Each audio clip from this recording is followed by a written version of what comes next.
Hola, muchas bendiciones para todos. Hoy queremos tener una entrega de la palabra de Dios, comenzando una nueva serie. Y bueno, estamos haciendo una transmisión desde Facebook y también para YouTube. Por eso me disculpan que tengo dos cámaras aquí en este instante y que tal vez no pueda estar mirando las dos al mismo tiempo porque tengo diferentes ángulos. Un saludo especial para todas las personas que se conectan para seguir esta transmisión, y hoy estaremos comenzando una nueva serie eh, referente a una temática que para muchos eh, es desestimada. Eh, si bien es cierto, todos los temas que tienen que ver pues, con nuestra relación con Dios, con la vida cristiana, son importantísimos desde luego, y pues por supuesto que están en la palabra de Dios. Es necesario que atendamos con muchísimo cuidado, con muchísima cautela, cada uno de los asuntos pertinentes con nuestra relación con Dios. Y el tema que vamos a empezar a desarrollar hoy es un tema que muchas personas lo desestiman, que no le han dado la importancia adecuada o la relevancia adecuada, y por el contrario, por descuidarla, han incurrido en unas faltas de las cuales están ignorando las consecuencias, y que justamente el fin de este mensaje es poder compartirles a todos el cuidado y el temor de Dios que debemos tener para guardar siempre la palabra de Dios. Este es un mensaje que viene con la mejor intención, y necesito decirlo así, porque algunas personas suelen interpretar en este tipo de mensajes tal vez una actitud de la parte de nuestra parte, de la parte del predicador, de la persona que esté haciendo las veces del mensajero de Dios, como algo ofensivo. Estas temáticas suelen ser para muchas personas muy cuestionables. Muchos tal vez no quieren que se toque este tipo de asuntos, este tipo de temas en la iglesia, porque es algo, y lo reconozco que es así, es bastante delicado porque compromete mucho de la vida de los creyentes, y es un área en la que de hecho la Biblia dice que se puede incurrir en idolatría. Por eso es un asunto tan delicado y debe ser tocado necesariamente, porque de lo que se trata es de que podamos tener nuestra buena relación con Dios, tener una excelente relación con Dios, y que no hayan tropiezos.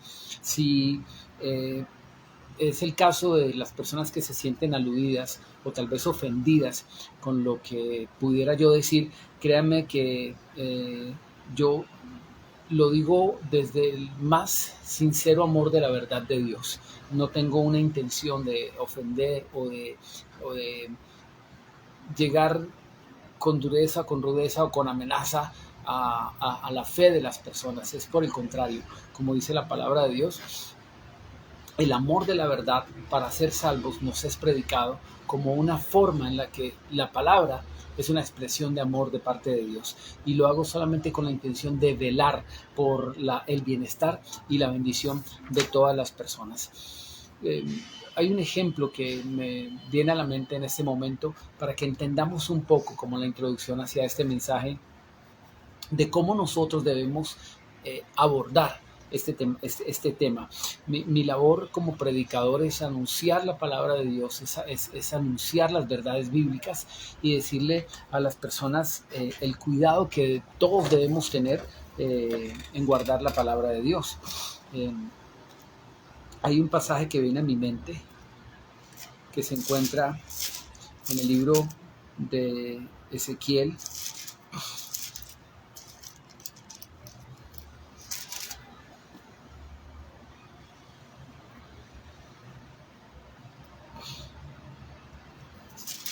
y creo que es en el capítulo 13,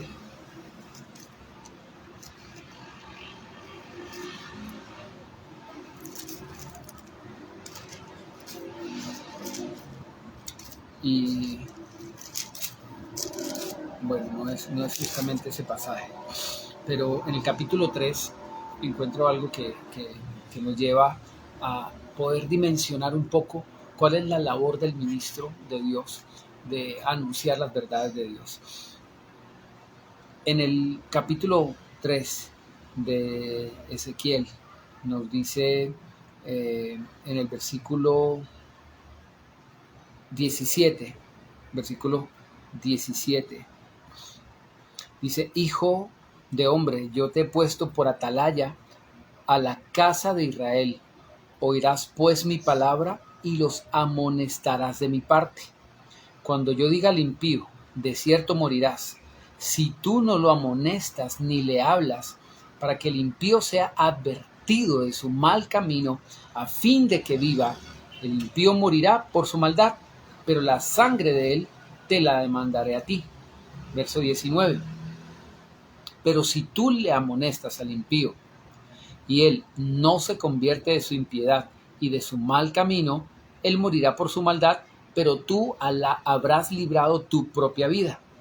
Si el justo se aparta de su justicia y comete maldad, y yo pongo tropiezo delante de él, él morirá, porque tú no lo amonestaste, en su pecado morirá, y sus justicias que haya hecho no le serán tenidas en cuenta, pero su sangre la demandaré de tu mano.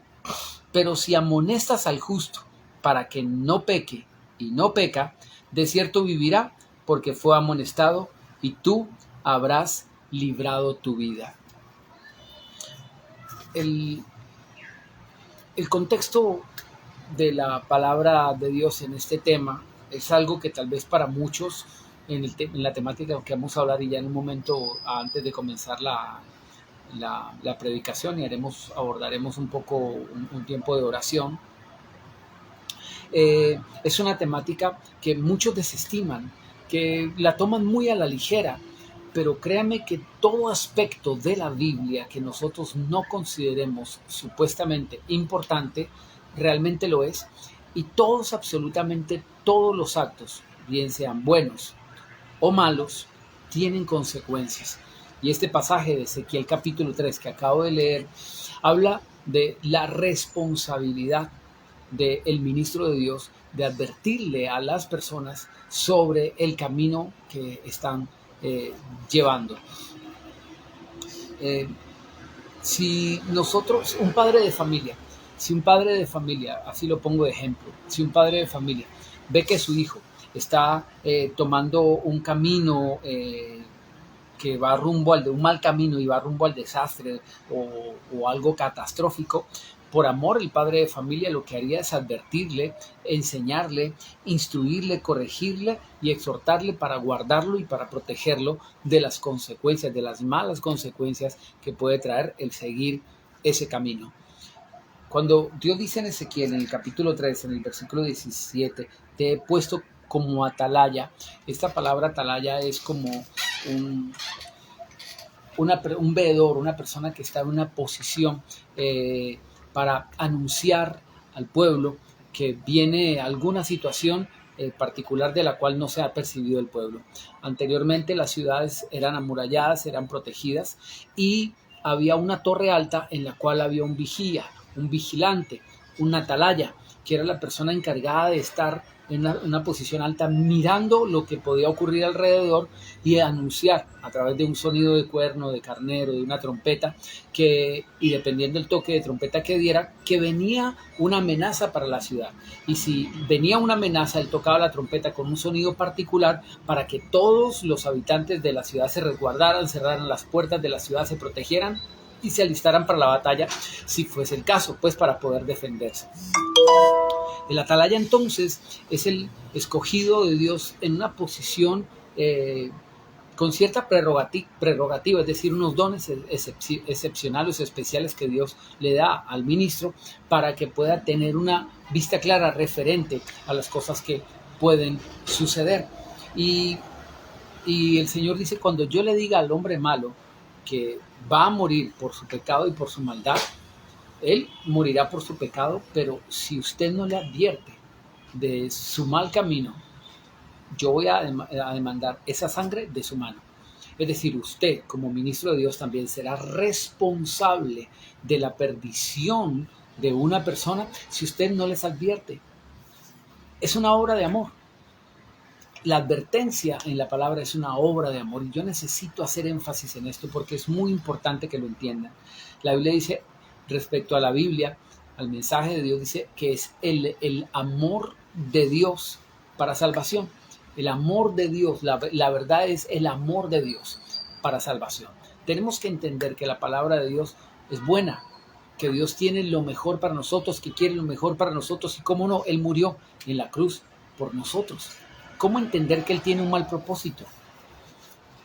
Le decía, ayer estaba compartiéndole el evangelio a alguien, Dios puso en mi corazón darle una palabra y venía a mi corazón algo que tal vez leí o escuché en algún momento y le decía, mire, Dios no nos quita cosas, Dios nos libera de cosas porque Él quiere y espera lo mejor para nosotros y Él ha prometido lo mejor para nosotros.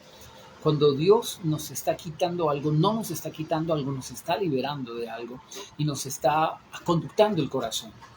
Entonces debemos entender que todos tenemos una responsabilidad delante de Dios y es conocer su palabra, vivir la palabra y entonces ahí sí podemos recibir las bendiciones que el Dios Todopoderoso ha prometido para nosotros. La labor del atalaya, del ministro de Dios, es advertirle a las personas cuando van por el mal camino para que no reciban las consecuencias negativas y catastróficas o las maldiciones en las que pueden incurrir por desobediencia. Es una expresión de amor. Yo le decía en ese pasaje al ministro, cuando yo le diga al impío en el verso 18, de cierto morirá, si tú no lo amonestas ni le hablas para que el impío sea advertido de su mal camino, a fin de que viva. Y ojo con esto, Dios le dice una palabra al malo y le dice, morirás por tu pecado. Pero Dios dice, yo le envío un mensajero a fin de que viva. El impío es impío, el malo es malo, está en su pecado y el mensaje es, vas a morir. Pero le dice con el propósito de que viva. El propósito no es juzgarlo, no es señalarlo, no es decirle, mire lo impío que es usted, mire lo mal que está.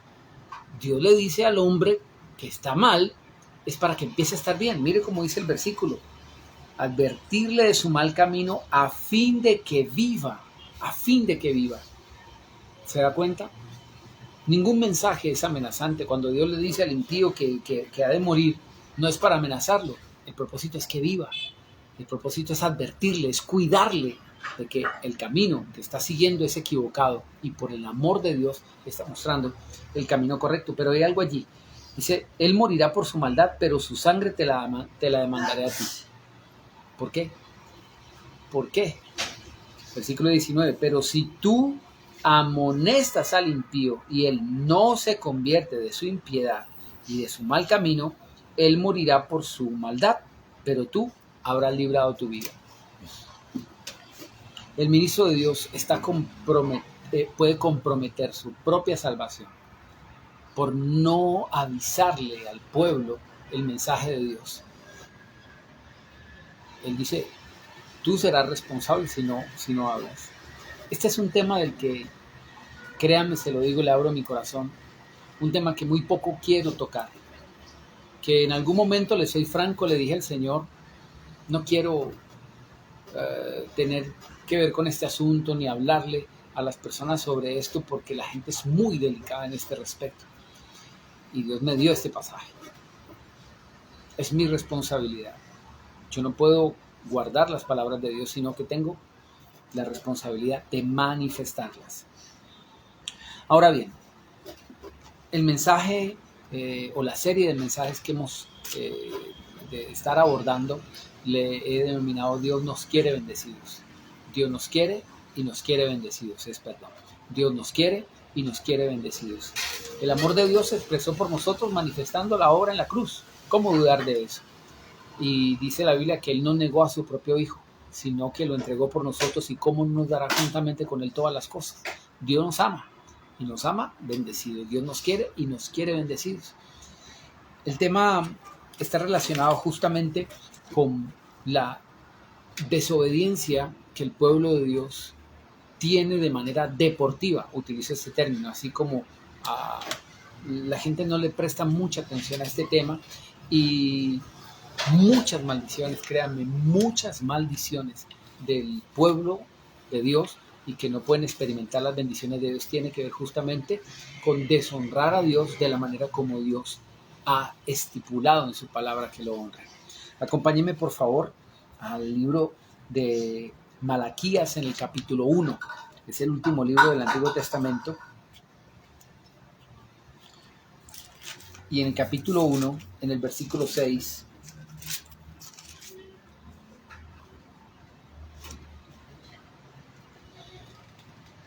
dice el Señor así: el hijo honra al padre y el siervo a su señor. El hijo honra al padre y el siervo a su señor. Si yo pues soy padre, ¿dónde está mi honra? Y si soy señor, ¿dónde está mi temor? Dice el Señor de los ejércitos a ustedes sacerdotes, que menosprecian mi nombre y dicen: ¿en qué hemos menospreciado tu nombre? En que ofrecen sobre mi altar pan inmundo. Y todavía dicen: ¿en qué te hemos deshonrado? Y es en que piensan que la mesa del Señor es despreciable. Cuando me están ofreciendo un animal ciego para el sacrificio, ¿acaso no es malo? Asimismo, cuando ofrecen el cojo, el enfermo, ¿acaso no es malo? Preséntelo a su príncipe, a su rey. ¿Acaso le será grato o te acogerá benévolo? Dice el Señor de los ejércitos. Ahora pues, oren por el favor de Dios. Escuche, oren por el favor de Dios, para que tenga piedad de nosotros. Pero ¿cómo pueden agradarles si hacen estas cosas? Le está hablando a los sacerdotes y les dice: ustedes están haciendo lo que tienen que hacer, pero no lo están haciendo de la manera adecuada. Tienen que presentar ofrendas delante mío, tienen que presentar los holocaustos delante mío, pero lo que están haciendo es escogiendo lo peor, lo más malo, lo que no es realmente algo que esté representando honra. Si yo soy padre, ¿dónde está mi honra? Si soy señor, lo relaciona también, dice: ¿dónde está mi temor? En lo que se presenta, en lo que estaban presentando lo malo. Y Dios dice: vaya, regáleselo a alguien, vaya, dele eso a alguien de allá de la tierra que usted considere importante, a un rey, a un príncipe. Vaya, mire, a ver si lo reciben. Eso es inmundo. Lo están haciendo de manera equivocada y por eso dice: oren por el favor de Dios. ¿Qué es el favor de Dios? El favor de Dios es la bendición de Dios. Pero dice: ¿cómo pueden obtener favor si están haciendo esto malo? Están haciéndolo de manera equivocada. Están haciendo lo que tienen que hacer, pero de la manera equivocada. ¿Cómo pueden agradar si hacen estas cosas? ¿Cómo le pueden agradar si hacen estas cosas? El favor de Dios viene por el agrado de Dios. ¿Y cómo Dios se agrada? Dios se agrada, primeramente, según este pasaje, con la honra, cuando lo honramos. Cuando lo honramos. Y aquí hay dos términos. Si es padre, está pidiendo honra, y si es señor, temor. Esto es muy importante. La palabra temor. Las personas han olvidado lo que significa el temor de Dios. Las personas no temen desobedecer a Dios, no temen hacer lo que no deben hacer delante de Dios, y les da lo mismo, como dicen por allí, le da lo mismo 8 que 80, y en ninguna manera eso es correcto. El problema de fallar no solamente es fallar, sino la intención con la que se hace. Cuando una persona desobedece a Dios, es normal, entre comillas, nosotros somos débiles y le fallamos a Dios, pero la Biblia habla de pecados involuntarios, pero también habla de pecados intencionales. Cuando el corazón se endurece y uno a voluntad le falla a Dios, ahí hay una intención donde el corazón se muestra como un corazón endurecido, como un corazón que está deshonrando voluntariamente a Dios y que no está teniendo temor. Dice: si yo soy Señor, ¿dónde está mi temor? ¿Sabe? El temor a Dios es lo que nos lleva a vivir una vida que alcance el favor de Dios, que podamos agradarle a Dios, que podamos vivir en santidad. La gente olvida el temor de Dios y no le importa si le falla a Dios, no pasa nada. Y esto es el mensaje que Dios quiere entregarnos hoy, no como una advertencia, sino como un cuidado. Recuerde lo que le dijo a la atalaya: dígale que van a venir estas cosas, adviértales, porque la gente que no honra a Dios, que no teme a Dios, no va a tener buenas consecuencias. No va a tener buenas consecuencias. Y en el amor de Dios les está diciendo: prevenga esto, prevéngalo. Hombre, te amo como si eres un hijo mío. Es una forma de decirlo. Lo tomo como este ejemplo. Un padre que ve a su hijo que va a cometer un error garrafal, gravísimo. Hombre, él es experimentado, él está en una posición de sabiduría, de responsabilidad, y su deber es, por su amor, corregirlo, indicarle el camino correcto y decirle: no, desiste de eso, ¿en qué andas? ¿Cómo se te ocurre? ¿Cómo vas a hacer eso? Es una expresión del amor de Dios. Ahora bien, cuando Dios dice: ¿dónde está mi temor? ¿Dónde está mi temor? Si yo soy padre, ¿dónde está mi honra? Y si soy Señor, ¿dónde está mi temor? Hay un pasaje de 1 de Pedro capítulo 1 que le pido pueda leer conmigo, pueda estudiar, analizar conmigo, porque es muy importante que relacionemos esta porción que hemos estado compartiendo hoy. 1 de Pedro capítulo 1 versículo 13.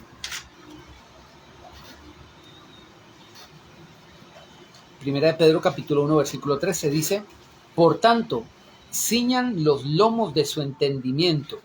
Eso de ceñirse los lomos es, hoy por hoy, equivaldría a decir: vea, amárrese bien los pantalones, apriete la correa, afírmese bien. Es decir, tenga la mejor disposición para recibir esta palabra. Y dice: ceñir los lomos del entendimiento. Es decir, ajuste su mente a recibir de manera adecuada este mensaje. Y esperen por completo en la gracia que se les traerá cuando Jesucristo sea manifestado. Verso 14, escuche esto: como hijos obedientes. Aclara, como hijos obedientes. ¿Por qué hace el énfasis de hijos obedientes? Porque es que hay hijos desobedientes. Como hijos obedientes, no se conformen a los deseos que antes tenían, cuando estaban en su ignorancia, sino, así como aquel que les llamó es santo, sean también ustedes santos en toda su manera de vivir. Escuche esto. Siempre me ha llamado poderosamente la atención que la Biblia es muy clara. La Biblia no se refiere al Evangelio como una religión, sino la forma de vida. Y por eso dice: sean santos en toda su forma de vivir. Todos los aspectos que tienen que ver con nuestra vida, absolutamente todos, sin dejar por fuera ninguno de ellos, debe ser santo. ¿Qué significa santo? Apartado para el esquema que Dios estableció que fuese vivido. Lo que Dios dijo que debe ser nuestra vida, ser separado, estar en un lugar especial con Dios. Y por eso Él nos da su palabra para que nosotros podamos estar en el lugar donde Dios nos quiere, que es junto a Él, y la única manera que podemos estar junto a Él es siguiendo su palabra. Sean santos en toda su manera de vivir, porque escrito está, verso 16, sean santos porque yo soy santo. Y escuche lo que dice el verso 17. Recordé que venimos de Malaquías, donde decía: si yo soy padre, ¿dónde está mi honra? Si yo soy Señor, ¿dónde está mi temor? Y escuche esto: si invocan por padre a aquel que sin acepción de personas juzga según la obra de cada uno, condúzcanse con temor todo el tiempo de su peregrinación. Si usted le dice a Dios Padre, Papito Dios, dice la Biblia que no debemos amar a Dios de palabras solamente. Como dijo el Señor: este pueblo de labios me honra, pero su corazón está lejos de mí. Todo el que dice Padre, Padre, dice la Biblia, debe conducirse con temor todo el tiempo que esté en esta tierra. Le llama el tiempo de peregrinación, con temor. Si es Padre, pedía honra, pero aquí el pasaje dice que si lo invocamos por Padre tenemos que tener temor de Él. Es decir, Nadie, esto es lo delicado de esto, corremos el riesgo de no ser llamados hijos de Dios cuando no nos conducimos en temor de Dios. Como lo decíamos al principio en el primer pasaje, si usted está llegando apenas a la sintonía, le pido que cuando finalice la transmisión, usted vuelva a ver esta transmisión que queda allí por 30 días y usted revise la primera parte, que es muy importante la primera parte de este mensaje. Decía en Ezequiel, que compartimos, Dios le envía un mensaje a una persona, tal vez de juicio, tal vez de una maldición, pero el propósito no es decirle que lo va a maldecir, sino que le decía es para que viva, para que la evite, para que no incurra en esa maldición, para que no llegue hasta allá. Entonces, Dios no nos está diciendo que nos quiere malditos o que nos quiere mal. Él quiere bendecir, pero nos está aclarando lo que requiere justamente es que camine con temor de Dios todo el tiempo de su peregrinación. Ahorita me corrijo un poquito este otro celular. Estoy saliendo de cámara. Ok, ahora dice la palabra de Dios en Sofonías, capítulo 1. Sofonías.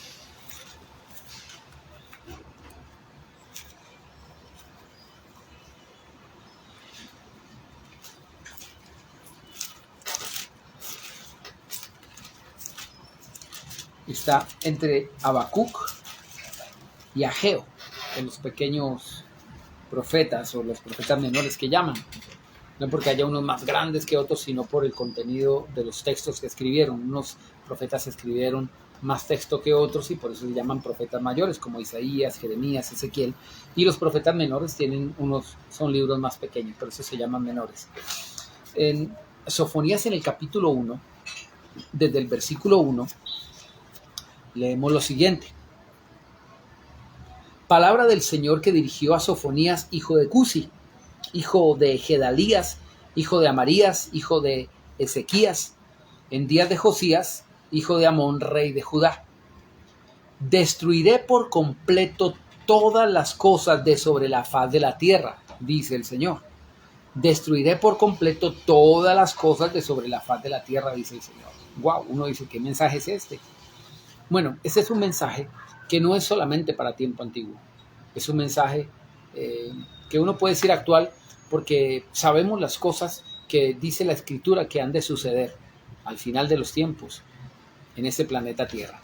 Entonces, eso no es algo que nos debe tomar por sorpresa. Es algo que ocurrirá en su momento.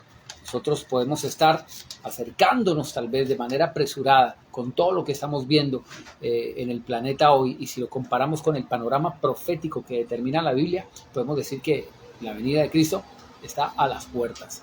Entonces, esto no es algo que nos debe tomar por sorpresa. Sofonías 1, versículo 2. Destruiré por completo todas las cosas de sobre la faz de la tierra, dice el Señor.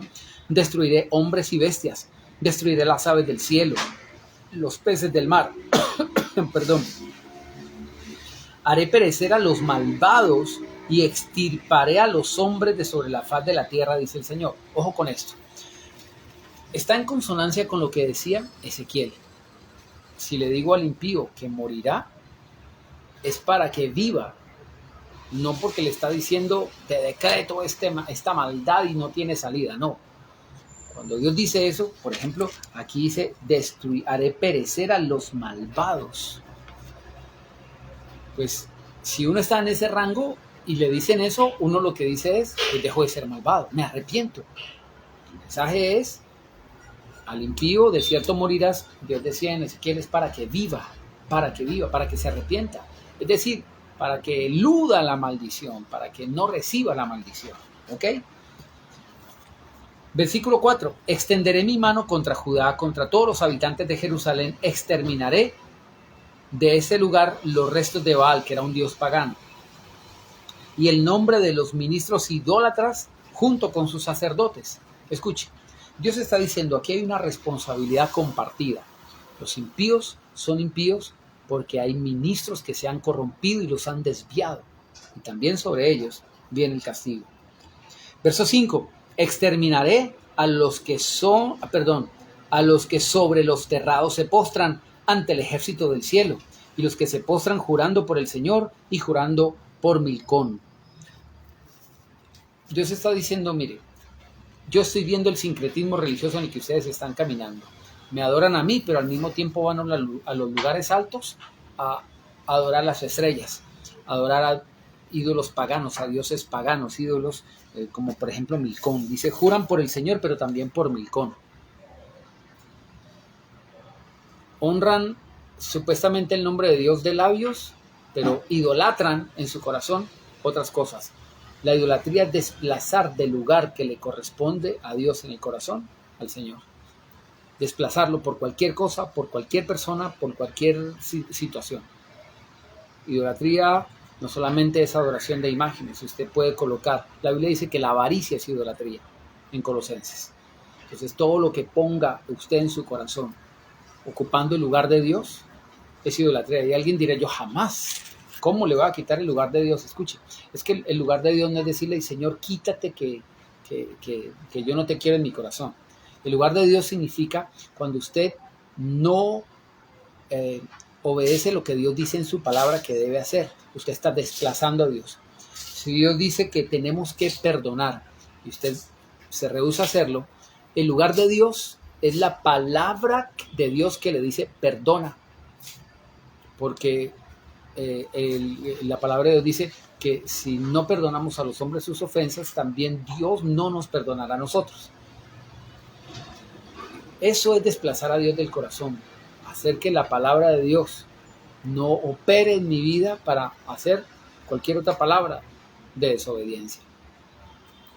Cuando la palabra de Dios dice que honremos a Dios con nuestros bienes, como lo dice Proverbios, y no lo hago, estoy sacando a Dios de mi corazón cuando dice la Biblia que la avaricia es idolatría, es decir, estoy poniendo algo en mi vida, en mi corazón, que desplaza la palabra de Dios. Eso es idolatría porque toma el lugar de Dios en nosotros. Versículo 6, estoy en Sofonías.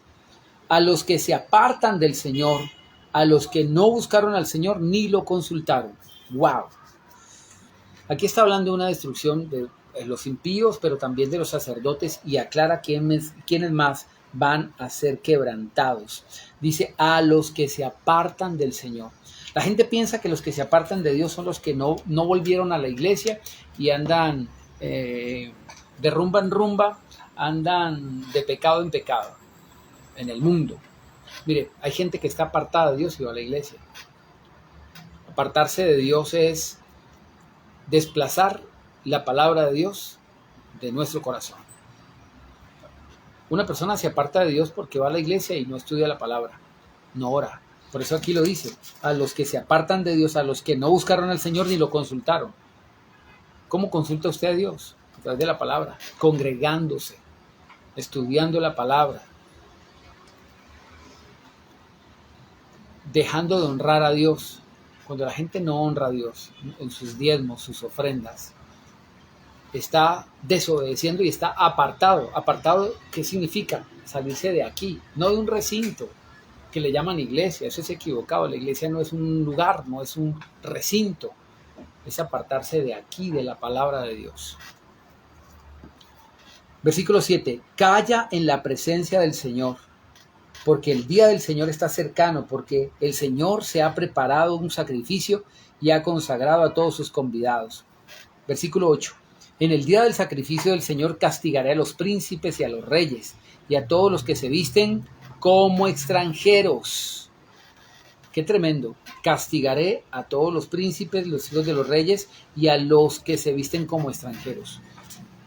Nosotros como cristianos tenemos una forma de andar, una forma de vestirnos, que son las virtudes. La Biblia dice en Apocalipsis capítulo 8 o capítulo 7, dice que los santos de Dios fueron vistos en el cielo vestidos de ropas blancas, y allí dice que el lino fino representa las buenas obras de los santos. O sea, la vestidura de los hijos de Dios son las buenas obras. Entonces, vestirse como extranjero es decir, alguien que no pertenece a la nación de Dios, al pueblo de Dios, es andar como una persona que no conoce a Dios. Escuche que esto es importante. La Biblia dice en 1 Pedro capítulo 4, baste ya el tiempo de haber hecho lo que agrada a la gente que no conoce a Dios, a los gentiles. Baste ya ese tiempo. Cuando usted no era cristiano, cuando usted no estaba en el camino de Dios, usted fumaba, usted bebía, usted bailaba, usted fornicaba, usted adulteraba, usted hacía y deshacía en los pecados. Y estaba condenado. No podía pasar absolutamente nada más. Si pecaba más, estaba condenado con un pequeño, entre comillas pequeño, pecado. La sola mentira lo condenaba por estar apartado de Dios. Pero ahora que estamos en Cristo, las cosas son muy diferentes. Es a otro precio. Cualquier pecado nos viste como extranjeros. Nos quita la vestidura de hijos de Dios. Si una persona está en pecado y Cristo viene, esa persona se va a condenar. Si esa persona muere en pecado, por mucho que vaya a la iglesia, esa persona se va a condenar. No está vestido con la vestidura de un verdadero hijo de Dios. Entonces, ahora tenemos que caminar de una manera distinta porque Dios es el que lo dice. Escúcheme, Él nos compró a precio de sangre. Le pertenecemos a Él. Ya no somos nuestros. Ahora, Dios no consulta nuestra opinión si queremos hacer algo para Dios o no. Él establece y determina por su palabra lo que tenemos que hacer. Y sí o sí lo hacemos. Si no, sencillamente nos salimos del camino.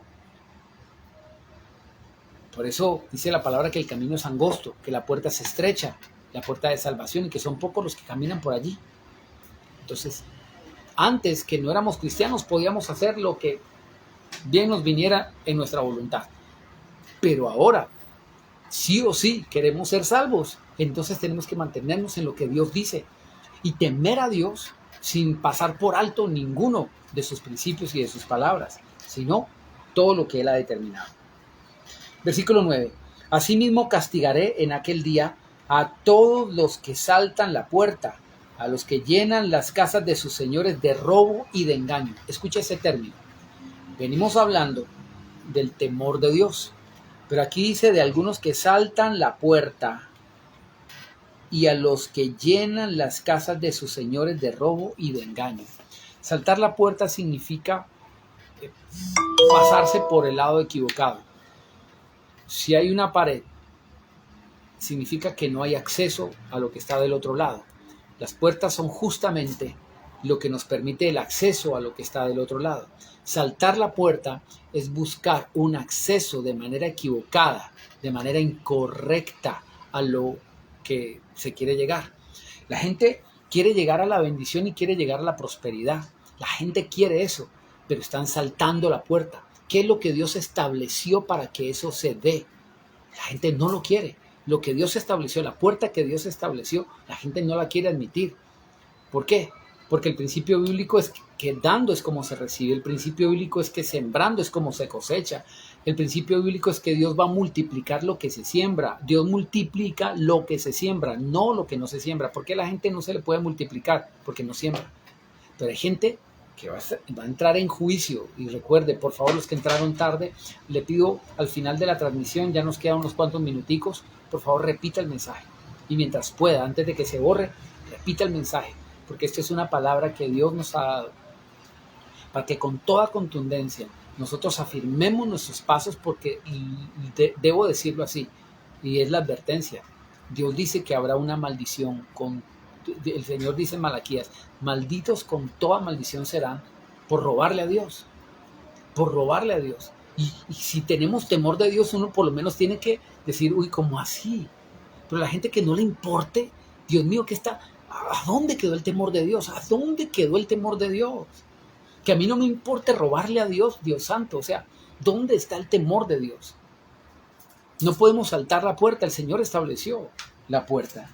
Y el pasaje dice, a todos los que saltan la puerta y a los que llenan sus casas, las casas de sus señores, con robo, con engaño. Dios te quiere bendecido, así se llama el mensaje. Dios te quiere y te quiere bendecido. Dios quiere que llenes tu casa de tesoros y de bendiciones. Dios sí quiere eso. La voluntad de Dios es que tengamos todas las cosas en abundancia, pero que tengamos todas las cosas en abundancia para que las disfrutemos. Pero Dios no quiere que llenemos nuestras casas con robo, con lo que le hemos robado a Dios. ¿Usted cree que eso trae bendición? Eso no trae bendición.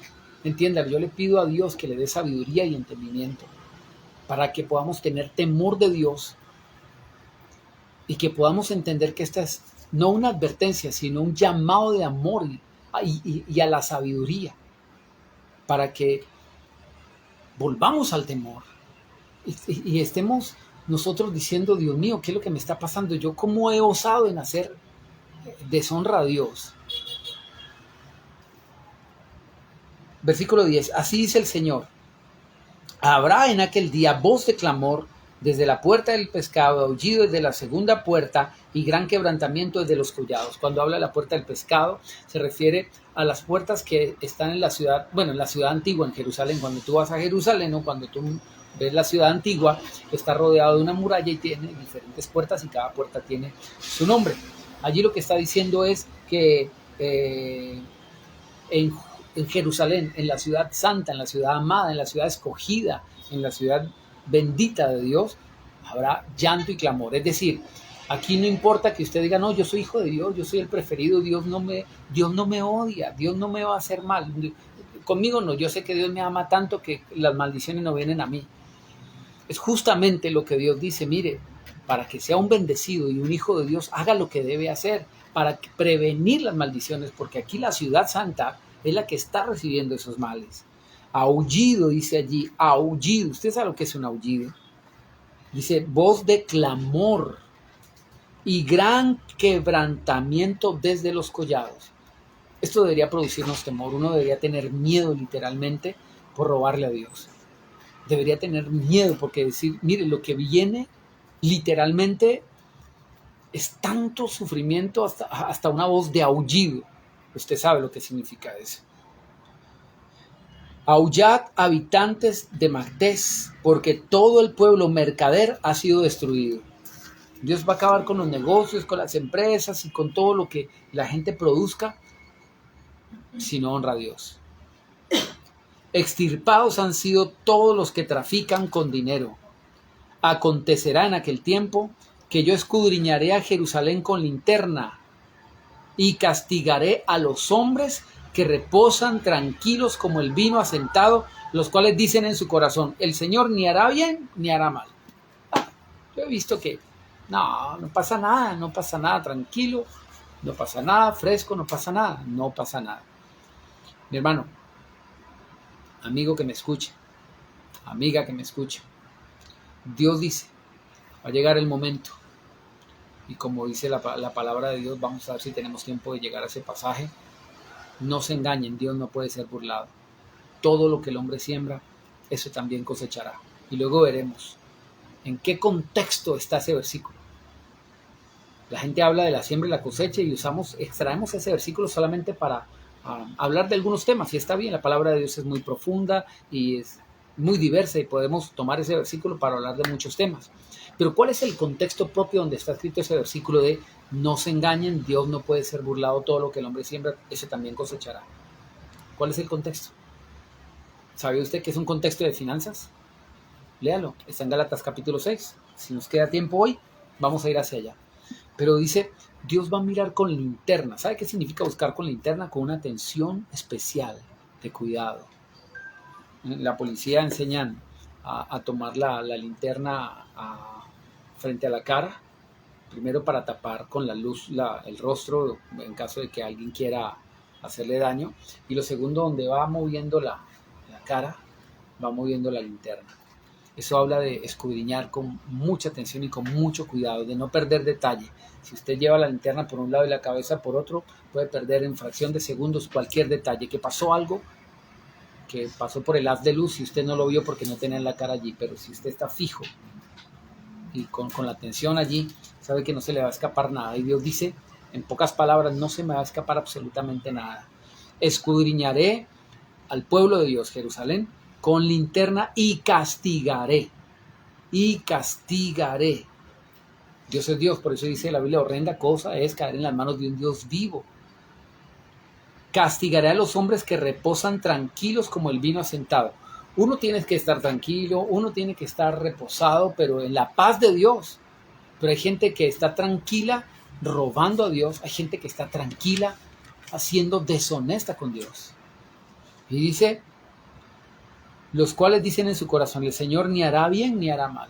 Pues todo lo que yo he hecho y yo no veo que Dios me bendiga, yo no veo que Dios me prospere, no hace bien, mucho menos mal. Lo tratan como un ídolo de yeso.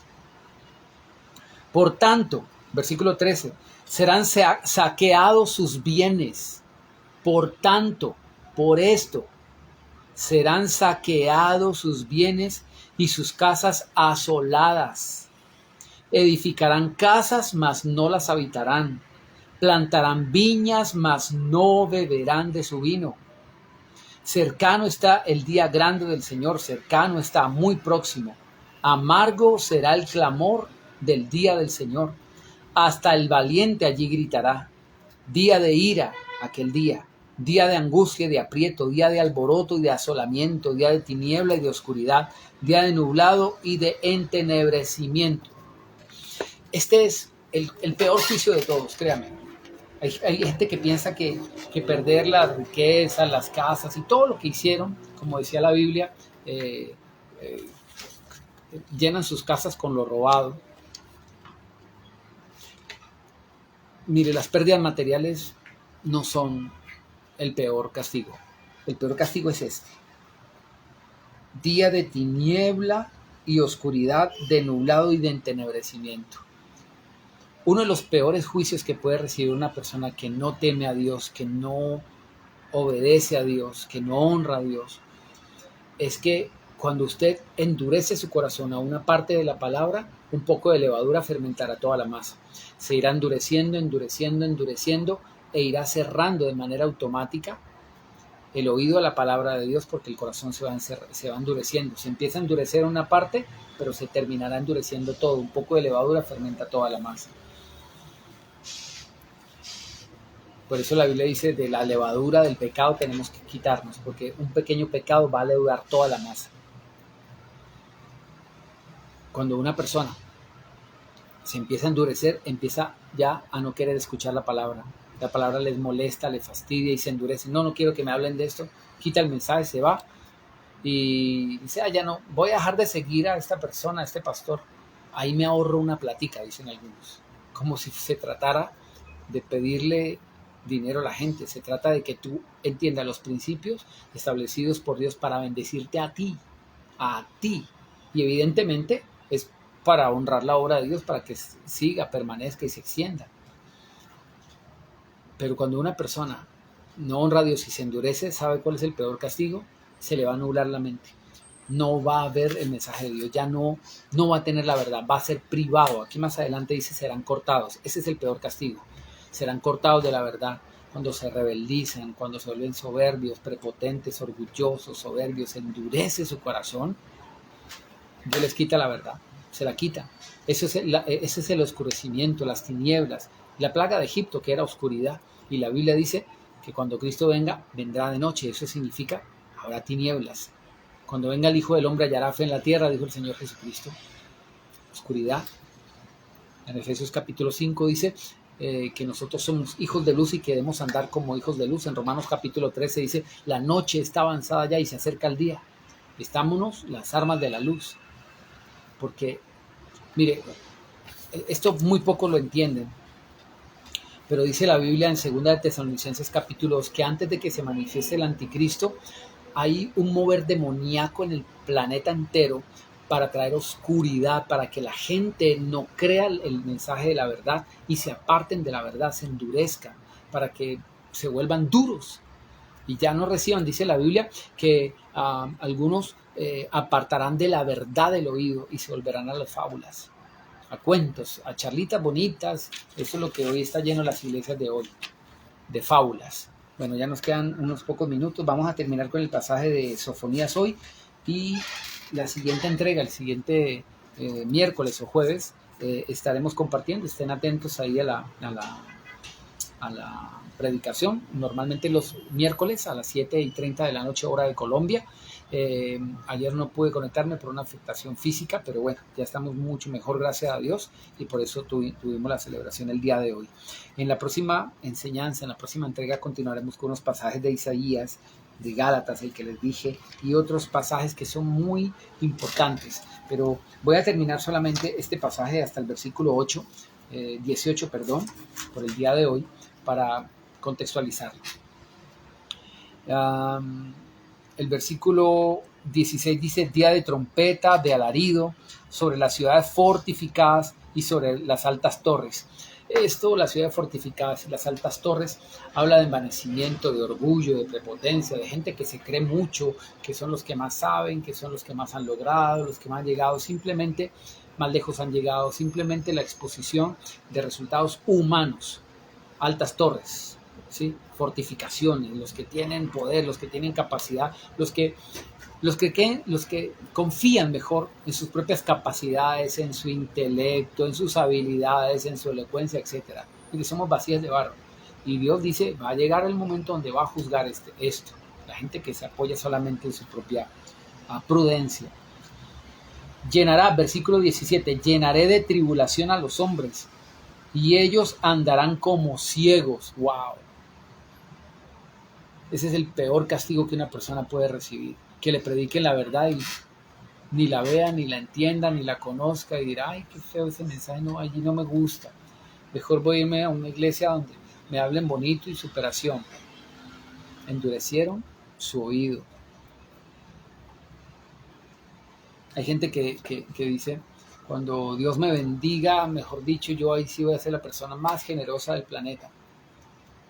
Pero los corazones de las personas cambian cuando no somos humildes y no rendimos nuestro corazón a Dios, sino que lo rendimos a nosotros mismos, a nuestro ego, a nuestro orgullo, a primero nosotros, y nos volvemos idólatras del dinero.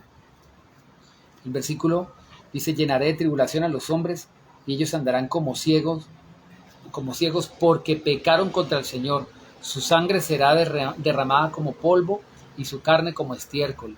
Verso 18, ni su plata ni su oro podrá librarlos. Ni su plata ni su oro podrá librarlos el día en que el Señor actúe, pues toda la tierra será consumida por el fuego de su celo, porque Él exterminará repentinamente a los habitantes de la tierra. Por favor, finalizo. Las personas que llegaron tarde a la transmisión, gracias por unirse, pero por favor, deténgase un momento, unos minuticos más y revísela desde el principio para que entienda este último pasaje que compartimos. La gente dice, wow, pero ¿de qué está hablando? Tome el contexto desde Ezequiel, el primer pasaje que compartimos, para que comprendamos cuál es la dimensión de esta palabra, por qué Dios dice eso. Y así tendrá claridad de lo que Dios quiere. Muchísimas gracias a todos por abrir su corazón humildemente a la palabra de Dios, a recibir con humildad, como dice la palabra de Dios, que podamos recibir con mansedumbre la palabra implantada, la cual puede salvar nuestras almas, y que le pidamos a Dios en oración, que el temor de Dios inunde nuestros corazones para honrarle como verdaderos hijos. Padre Santo, te damos gracias porque esta noche, este día, en esta ocasión en la que podemos ver esta enseñanza, hemos sido exhortados, como tú lo dices, como una atalaya a quien le has entregado un mensaje, no para destrucción, no para maldición, sino para prevenirla, para que el mensaje de amor nos guarde y nos proteja de cosas que tú no quieres que nosotros experimentemos ni vivamos. Gracias por darnos la sabiduría necesaria para recibir este mensaje con amor. Ayúdanos a tener un corazón dócil y humilde, Señor, para que esté dispuesto a recibir tu palabra. Hoy te pedimos perdón, porque como dice tu palabra, si yo soy Padre, ¿dónde está mi honra? Si yo soy Señor, ¿dónde está mi temor? Te pedimos perdón porque se ha endurecido nuestro corazón y hemos dejado el temor a ti. Hemos dejado el temor, ya no nos da temor pecar, ni fallarte, ni desobedecerte. Eso es lo más duro, Señor. Por eso te pedimos, ten misericordia, y oramos, como dice tu palabra, como lo compartíamos ahora, por el favor de Dios. Oramos por tu favor. pero como dice tu palabra, ¿cómo pueden agradarme si hacen esas cosas? Ayúdanos a hacer lo correcto, ayúdanos a tener fe para creer en ti y honrarte de debida manera. En tus manos encomendamos nuestra alma, nuestro cuerpo, nuestro espíritu, lo que tenemos y somos. Hágase en nosotros tu voluntad, en el nombre de Jesús. Amén y amén. Un abrazo, muchísimas bendiciones para todos. Gracias por estar allí conectados siguiendo el mensaje de la palabra de Dios. Bendiciones.